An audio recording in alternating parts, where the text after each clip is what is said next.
मन से परमात्मा मिलता है, शरीर से नहीं।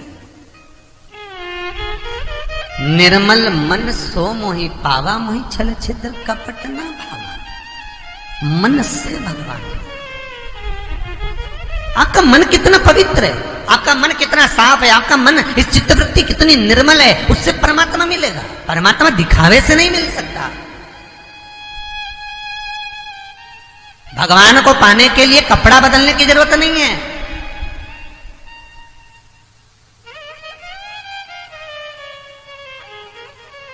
भगवान को पाने के लिए कपड़ा चेंज करने की जरूरत नहीं है।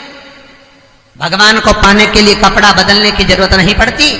भगवान को पाने के लिए कलेजा बदलने की जरूरत पड़ती है, भगवान मिल जाता है। कपड़ा बदलते बदलते तो युग बीत जाएगा तो भी भगवान नहीं मिलेगा। कोई कहेगा पीला वस्त्र पहनो तो ऐसा होगा, कोई कहेगा देवी की आराधना कर रहे हो तो लाल वस्त्र पहनो, कोई कहेगा शिव की आराधना कर रहे हो तो काला वस्त्र पहनो, कोई कहेगा कृष्ण की आराधना कर रहे हो तो आज जन्माष्टमी है तो पीला पहनो, राम जन्म है तो लाल पहनो। आज नहीं नहीं नहीं, कपड़ा बदलने से भगवान नहीं मिल सकता। कपड़ा बदलने से परमात्मा नहीं मिल सकता। भगवान को पाने के लिए केवल कलेजा बदलना है। ये मन भगवान को दे दो, बस परमात्मा तुम्हारा। भगवान को चाहिए क्या? क्या चाहिए भगवान को? एक बार भगवान कृष्ण ने गोपियों से कहा, ए गोपियों, तुम मुझे वो दो जो मेरे पास में नहीं है, तुम मुझे वो मत देना जो मेरे पास में होता है। आपके पास में पीले कलर की साड़ी और कोई अगर पीली साड़ी आपको दे देगा तो आप पहनोगे क्या? अरे बोलो तो सर नहीं, पीली साड़ी अगर ढेर लगा है, क्या करना मुझे पीली साड़ी का? हाँ, अगर कोई ने गुलाबी साड़ी दे दी जो आपके पास में नहीं है, जो कलर आपके पास में नहीं है, वो कलर अगर किसी ने दिया तो तुरंत फाल पी को तैयार करके तुरंत उसकी चोली सिलवा के पहन लोगे, उसमें फाल लगवा लोगे, पी को करवा लोगे, उसको तैयार कर पहन लोगे। और जो साड़ी का कलर तुम्हारे पास में है, कोई ने पीला कलर दे दिया, लाल कलर दे दिया, जो है उसको तुम तैयार नहीं करोगे। अगर किसी ने साड़ी दे भी दी पीली, लाल, नीली, जो कलर तुम्हारे पास में, वो साड़ी अगर मिल भी गई है, अच्छी है, तो बहू को दे दो, और अच्छी है तो बेटी को दे दो। और साड़ी अगर किसी ने दी और थोड़ी भी गड़बड़ है तो भागवत पे चढ़ा दो। कहां चढ़ाओगे? भागवत।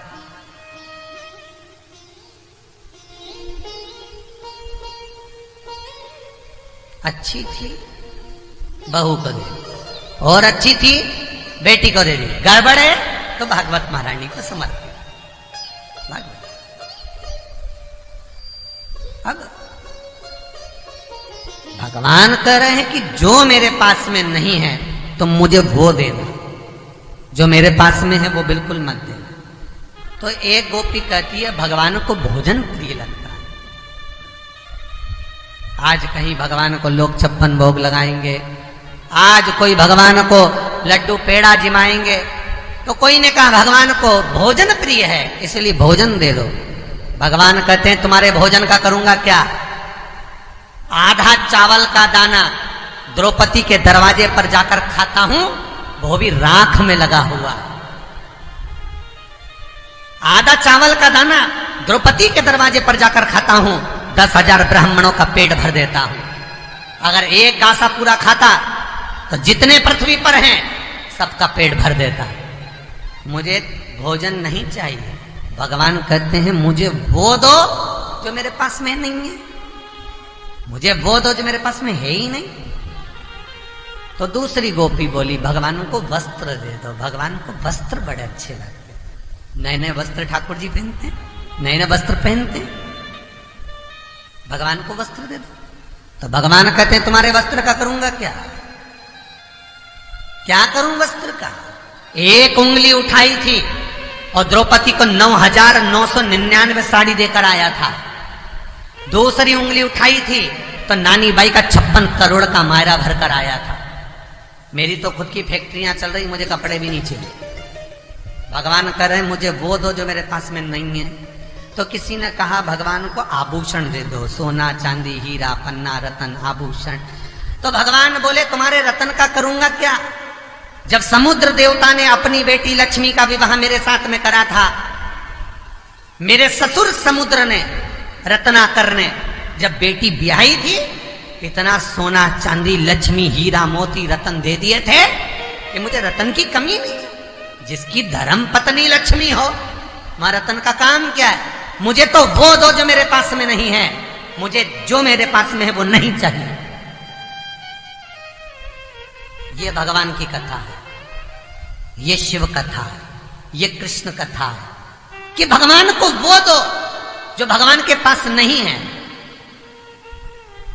तुम तुम्हारे बेटे के जन्मदिन पर 4 व्हीलर गाड़ी छोटी सी खिलौने वाली लाकर दे दोगे तो बच्चा कहेगा मम्मी ये तो पिछले साल की जैसी दिख रही है, मेरे को ये वाली नहीं चाहिए। फिर बच्चे को मार्केट में ले जाओगे और वही गाड़ी अगर मार्केट वाला दिखाएगा तो कहेगा अंकल इसमें के तो मेरे पास में है, मुझे इसमें का गिफ्ट नहीं चाहिए। आज मेरे पापा मेरे जन्मदिन पर दिला रहे हैं तो मुझे वो गिफ्ट दो जो मेरे पास में है ही नहीं। पापा ने कहा बेटा साइकिल ले ले, पापा मेरे पास में है। पापा ने कहा कपड़े ले ले, पापा मेरे पास में अलमारी भरी है। पापा बोले बेटा एक काम कर, कुछ बैट ले ले, एक बॉल ले ले, पापा बहुत सारे पड़े हैं, हॉकी ले ले, बहुत सारे पड़े हैं, पापा मुझे वो चाहिए जो मेरे पास। तो खिलौने वाले ने ढेर सारे खिलौने दिखाए, ढेर सारे, पर उसे पसंद नहीं क्योंकि सब उसी के पास था। तो भगवान कह रहे हैं मुझे वो दो जो मेरे पास नहीं है, बाकी का तुम तुम्हारे पास रखो। तो फिर किसी ने कहा भगवान को क्या दिया जाए? तब एक गोपी बोली भगवान के पास दिल नहीं है। भगवान के पास दिल नहीं है? हाँ, क्यों? दिल कहां गया भगवान का? मन कहां गया भगवान का? चित्त कहां गया भगवान का? तो गोपी बोली भगवान के पास में दिल नहीं है क्योंकि उस दिल को राधा जी ने चुरा लिया, इसलिए भक्तों तुम भगवान को अपना दिल दे दो, बस मन दे दो, चित्त वृत्ति दे दो। मंदिर में खूब सारा पकवान लेकर जाओ तब भगवान प्रसन्न होंगे, माला लेकर जाओ तब भगवान प्रसन्न होंगे, वस्त्र लेकर जाओ तब भगवान प्रसन्न होंगे, आभूषण लेकर जाओ तब भगवान प्रसन्न होंगे। यह हमारा शास्त्र नहीं कहता। हमारा शास्त्र कहता है भगवान के मंदिर में केवल निर्मल मन सो मोहि पावा, मोहि छल छिद्र कपट न भावा। भगवान के मंदिर में केवल मन लेकर जाना, चित्त वृत्ति लेकर जाना, इस दिल को साफ कर कर लेकर भगवान को समर्पित करना। मेरा विश्वनाथ प्रकट हो जाएगा, मेरा भोलेनाथ तुमको वर दे देगा।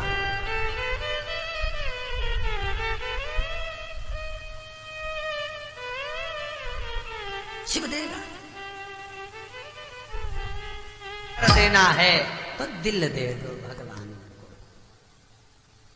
भगवान को मन दे दो, चित्त दे दो। धन दौलत संपदा से भगवान रीझते होते तो रावण की लंका में शंकर कब के पहुंच गए होते, कब के। अगर भगवान धन और दौलत से रीझते होते तो करोड़पति के घर में तो भगवान कब के बैठे मिल जाते, फिर उनकी तो मृत्यु ही नहीं होती। यमराज भी अगर आ जाता और कहता भैया हम इनको उठाने आए तो कह दे एक अटैची मान ले जाना, इसको छोड़ जा, पड़ोसी को उठा के ले जा। भगवान के यहाँ कहाँ धन चलता है? 33 कोटि देवता शंकर भगवान को रिझाते हुए कहते हैं बस बिना निवेदन नृत्य। और जो भगवान ने नृत्य करा, शंकर भगवान ने जो नृत्य दिखाया, जो नृत्य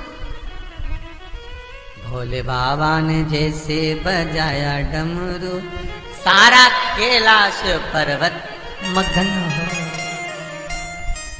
जो भगवान ने नृत्य दिखाया सब स्तुप्त, चित्त वृत्ति मन सब कुछ रम गया।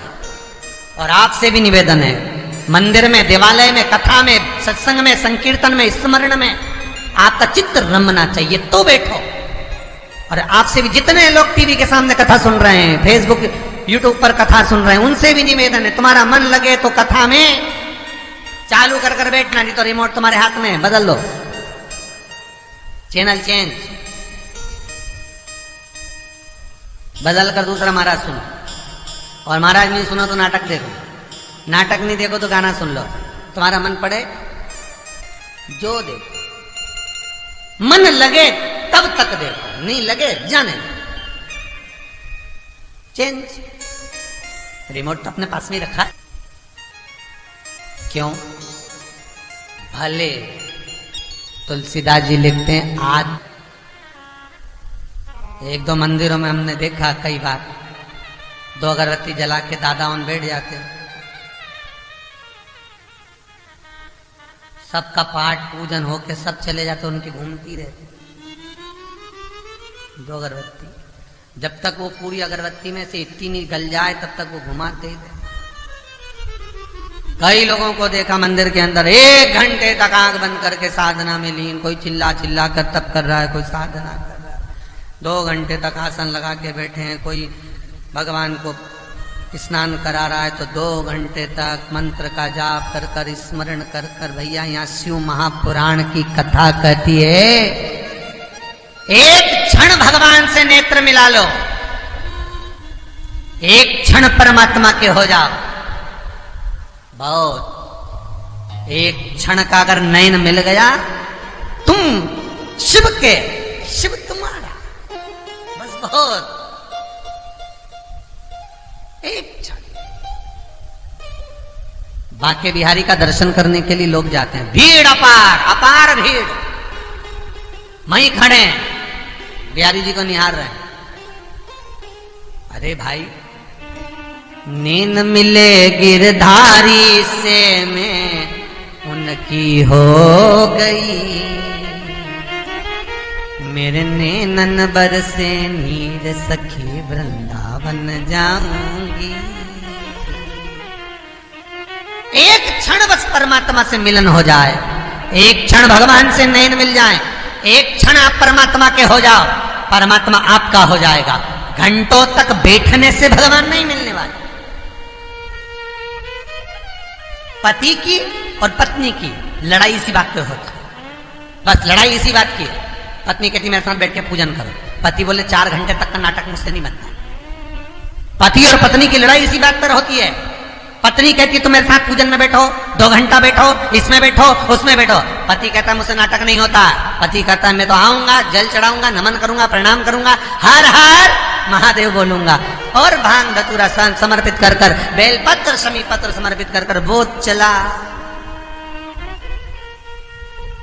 पत्नियां फोन लगा के बोलती हमारा पति भगवान का पूजन नहीं करता। हमने कहा जितना करता अच्छा करता। बहुत क्या करना, दिखावा नहीं चाहिए। मेरे शंकर को दिखावा बहुत दूर है साहब, बहुत दूर। समर्पण, जितनी देर बैठे हो उतनी देर में तुम्हारा समर्पण होना चाहिए, उतनी देर, बहुत उतना देर। आज सबके घर में लड्डू बने होंगे, आज सबके घर में हरीरा बना होगा, आज सबके घर में पंजेरी बनी होगी, आज सबके घर में पंचामृत बना होगा, आज सबके घर में भगवान के लिए पकवान बना होगा। शाम तक पकवान रखा रहेगा, शाम को रात्रि को भोग लगेगा, उसके बाद आप लोग सब प्रसाद ले लोगे। पर इतने सारे लोग जन्माष्टमी पर भगवान को भोग लगाओगे, इतने सारे लोग पकवान का भोग लगाओगे, तुम्हारे मन में कभी एक बात आई, तुम्हारे मन में एक प्रसंग आया कि तुमने जो लड्डू बनाया, तुमने जो पंजेरी बनाई, तुमने जो पंचामृत बनाया, तुमने जो पकवान बनाया, भगवान के सामने रखा, भगवान ने खाया कि ना खाया? कभी तुमने भगवान से पूछा, लड्डू गोपाल से, ठाकुर जी से, जिसकी तुम जन्माष्टमी मना रहे हो, उनसे कहो तुम्हारे लिए बनाया है, लड्डू खा लेना, हरीरा भी बनाया, पंजेरी भी बनाई, मैंने तुम्हारे लिए आज मखाने भी तले, ठाकुर तुम्हें खाना पड़ेगा, तुमको पाना पड़ेगा। जब तुम अपना हक जताकर मेरे लाडले से, मेरे कन्हैया से, मेरे कृष्ण से कहोगे तो वो पाएगा। बिना मनवार के तो वो रुक्मणी के हाथ का भी भोजन नहीं करता साहब।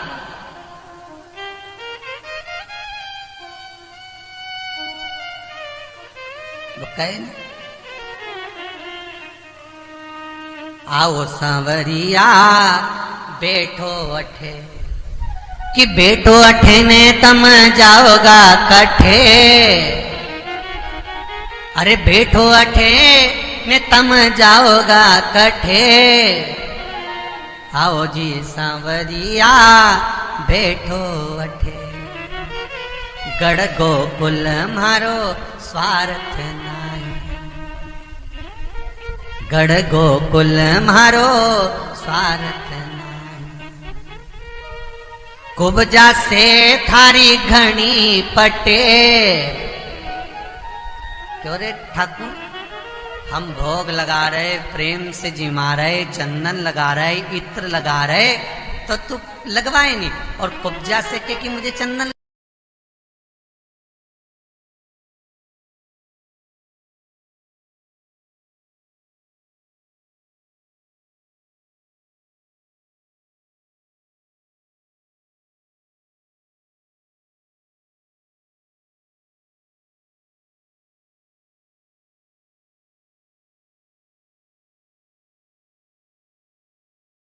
लगा दे, वो कुबड़ी से है?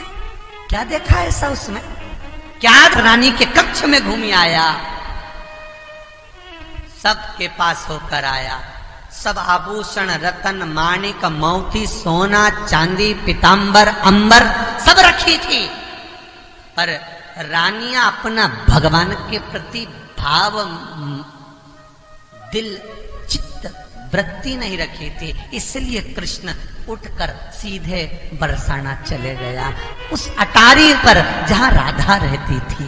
राधा अटारी में बैठी फूल के गुच्छ बना रही थी। कन्हैया जाकर बोले, राधिका, ओ राधा, ये गुच्छ मेरे लिए हैं। भगवान बोले, फालतू की बात। राधा बोलती, फालतू की बात मत कर, तेरे लिए काय को बनाऊंगी? मुझे कोई स्वप्न आ रहा था कि तू द्वारका छोड़ के यहाँ आएगा? मुझे क्या स्वप्न आ रहा है कि तू द्वारका छोड़कर हमारे पास में आएगा? मैंने तेरे लिए फूल का गुच्छ नहीं बनाया। तो राधा जी से कन्हैया जी पूछ रहे हैं, फिर ये तैयार किसके लिए कर रही है? राधा जी बोल रही हैं, मुझे मालूम था जब सब दूर से थक जाएगा तब यहीं आएगा, तो मैंने भी सोचा तेरा मन वहां नहीं लगता, मुझ में लगता है, और मेरे हाथों से मेरे बाल संवरते नहीं है, तो मैंने सोचा आज तू आएगा तो मेरी चोटी कर देगा, तो मेरे को बालों में ये गुच्छ फंसा देगा। भगवान बोले, तूने मेरे लिए नहीं बनाया? खुद के लिए बनाया? हाँ, खुद के लिए। हाँ, अच्छा ला, लगा देता हूं। भगवान ने बाल बिखेरे राधा के, चोटी गुथ रहे, उस गुथने में राधा ने जो गुच्छ बनाए थे वो निकाल दिए, सारे धागे में से निकाल दिए, और एक एक फूल को बालों में गुथ रहे, एक एक पुष्प को, एक एक पुष्प को। राधा ने कृष्ण से कहा, रुक्मणी ने वस्त्र दिए, सतभामा ने भोजन दिया, आभूषण मिले, रतन मिले, सब छोड़कर यहां क्यों आया? भगवान कृष्ण कहते हैं, वहां रतन भरे थे, यहां दिल भरा था। वहां रतन थे, यहां मन था, चित्तवृत्ति गोपियों में क्यों रमती? गोपियां क्या दी है कृष्ण? गोपियां क्या दे रही है कृष्ण को? गोपियां क्या प्रदान कर रही है भगवान कृष्ण को? कुछ नहीं। गोपियां भगवान कृष्ण को अगर कुछ देती है, मक्खन बेचने जा रही है, सिर पर माखन की मटकी है और आवाज लगा रही है, शाम सलोना मक्खन ले लो, शाम सलोना मक्खन ले लो, तो यशोदा जी आकर रस्सी गाय को बांध रही थी, तो उसी रस्सी से गोपी को फटका लगाकर, इसलिए आज भी नाथद्वारा में फटका लगता है, फटका लगाकर यशोदा जी ने पूछा, मक्खन श्याम कलर का कब से हो गया? मक्खन तो नूतन होता है, मक्खन तो साफ होता है, मक्खन तो सफेद होता है, और तू करिए शाम सलोना मक्खन ले लो, ये कहां का मक्खन है?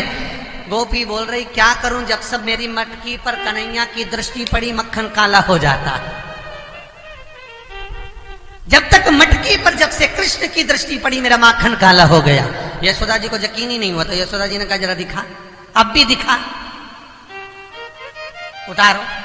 यशोदा जी ने मटकी उतरवाई, मटकी उतरवाई, गोपी ने कपड़ा हटाया, वस्त्र जैसे ही हटाया, और मक्खन को जो यशोदा जी निहारी है, उस मक्खन में भगवान कृष्ण का प्रतिबिंब दिख रहा था। यशोदा को जब कृष्ण का प्रतिबिंब दिखा तो यशोदा को यकीन नहीं हुआ। श्रीमद् वल्लभाचार्य जी ने लिखा कि मक्खन यशोदा को श्याम क्यों दिख रहा है। तो श्रीमद् वल्लभाचार्य जी लिखते हैं कि यशोदा को श्याम नाम में कृष्ण ही दिखता था। तो यशोदा की चित्तवृत्ति में कृष्ण फंसा था, यशोदा की दृष्टि में कृष्ण बसा था। तो जिसकी दृष्टि में कृष्ण बस गया, श्याम बस गया, तो मक्खन में भी श्याम नजर आ रहा था। मक्खन में भी श्याम तन श्याम मन, श्याम ही हमारो धन, आठों याम उदो हमें श्याम हो से काम है। श्याम ही है श्याम जी है, श्याम बिन हम ना जिए, अंधे सी लाकड़ी आधार श्याम नाम है। श्याम गति श्याम मति, श्याम ही है प्राणपति। सर्वस्वता जब कृष्ण नजर आ रहा है तो श्याम मक्खन हो।